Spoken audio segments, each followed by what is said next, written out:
1800 hours Pakistan Standard Time. Assalamu alaikum. This is Radio Pakistan.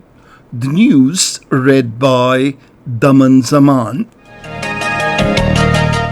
The headlines. The Prime Minister has termed the overseas Pakistanis as the biggest asset of the country. The National Security Advisor says initial investigation into the recent terrorist blast in Lahore provides concrete evidence of Indian involvement. Flight operation to bring back stranded Pakistanis from different countries will begin tomorrow. Kashmiris on both sides of the line of control and across the world will observe Martyrs' Week from Tuesday. In Afghanistan, the Taliban have captured 16 more districts after a fierce battle with the government forces. The third and final T20 match between Pakistan women and the West Indies women teams is being played at North Sound this evening. And now the news in detail. Prime Minister Imran Khan has termed the overseas Pakistanis as the biggest asset of the country. He was speaking virtually at the annual convention of the Association of Physicians of Pakistani Descent of North America last night. The Prime Minister invited the association to contribute more proactively to improve Pakistan's health system. He described APNA as the most influential organization. The Special Assistant to the Prime Minister on Health, Dr. Faisal Sultan, and the Governor State Bank of Pakistan, Raza Bakir, also addressed the event. The National Security Advisor, Dr. Moeed Yusuf, says initial investigation into the recent terrorist blast in Lahore has provided concrete evidence of Indian involvement in the terrorist activities in Pakistan. He was addressing a joint news conference with the Minister for Information and Broadcasting, Chaudhry Fawad Hussain, and the Inspector General of Police, Punjab, Inam Ghani, in Islamabad today.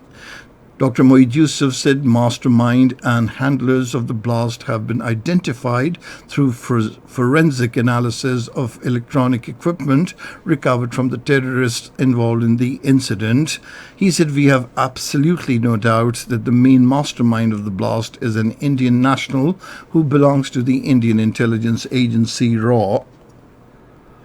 Appreciating Pakistani agencies' effective role in apprehending the culprits involved in the Lahore blast, Dr. Moeed Yusuf said right after the incident, thousands of attempts of cyber attacks against Pakistan's critical investigation structure were made to deflect the attention of our police and security agencies to avoid apprehension.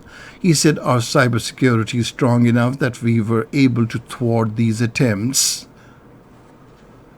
Flight operation for repatriation of stranded Pakistanis in different countries will start from tomorrow. This was stated by the Minister for Aviation, Ghulam Sarwar Khan, while talking to media regarding flights resumption in Islamabad today. He said Pakistan International Airlines will bring home over 6,000 stranded Pakistanis in different countries through 18 flights. Ghulam Sarwar Khan said stranded overseas Pakistanis in the Gulf states would be brought back within 4 days in a dignified manner. He said action is being taken against the airlines involved in overbooking. The National Command and Operations Centre has issued detailed instructions to all federating units regarding strict implementation of COVID-19 safety protocols during Eid al-Adha.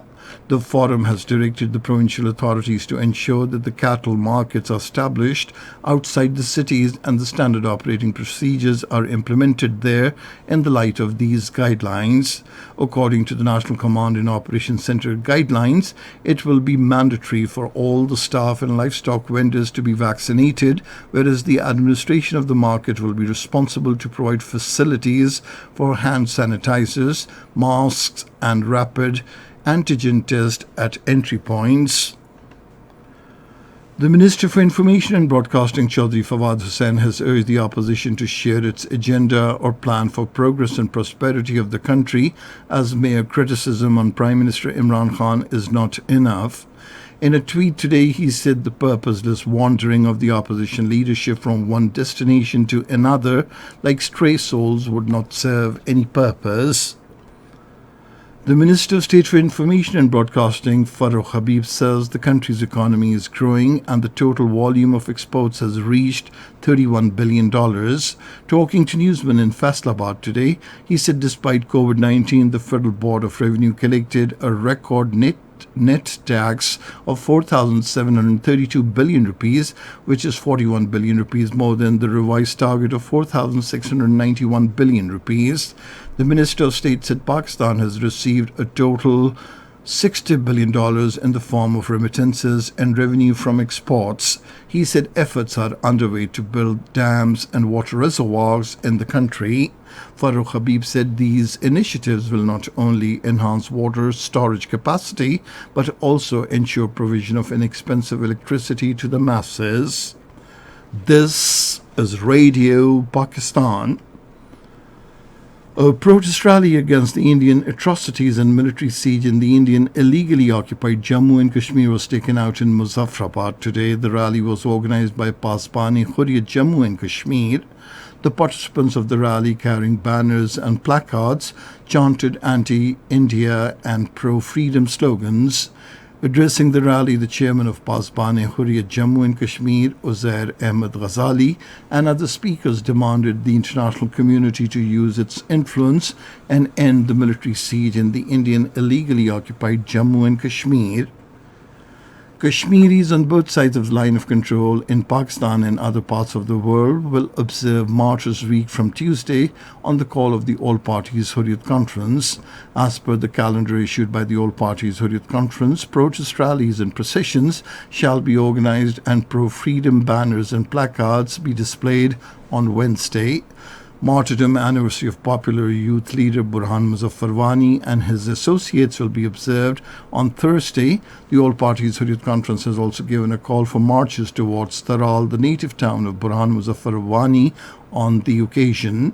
The All Parties Hurriyat Conference has called for a complete shutdown in the Indian illegally occupied Jammu and Kashmir during the 3 days.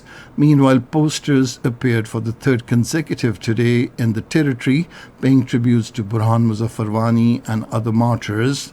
In the statements issued in Srinagar, Hurriyat leader Muhammad Yusuf Naqash of Jammu and Kashmir National Front condemned the fresh killing spree unleashed by the Indian forces in the occupied territory.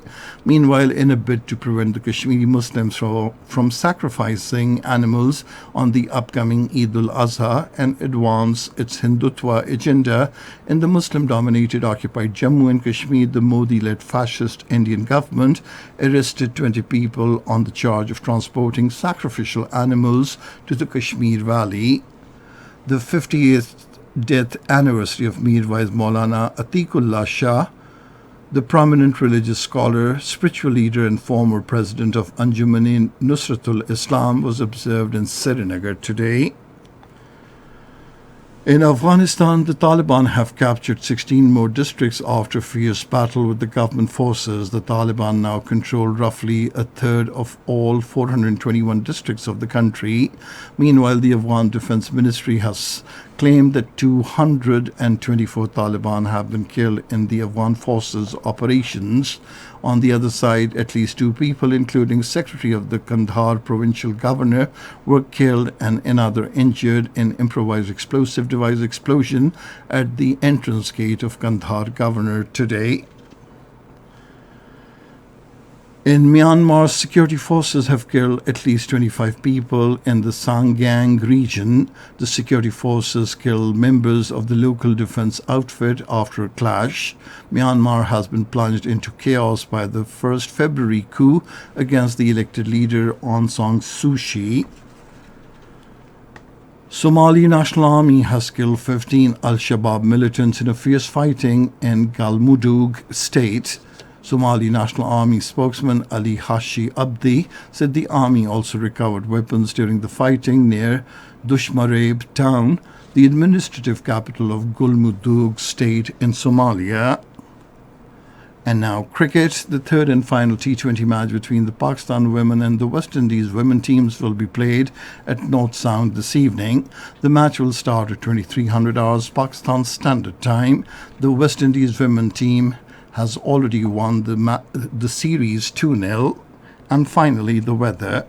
Hot and dry weather is expected in most parts of the country during the next 12 hours. However, rain wind thunderstorm is expected in upper central Punjab, Khyber Pakhtunkhwa, northeast Balochistan, upper Sindh, Kashmir and Gilgit-Baltistan.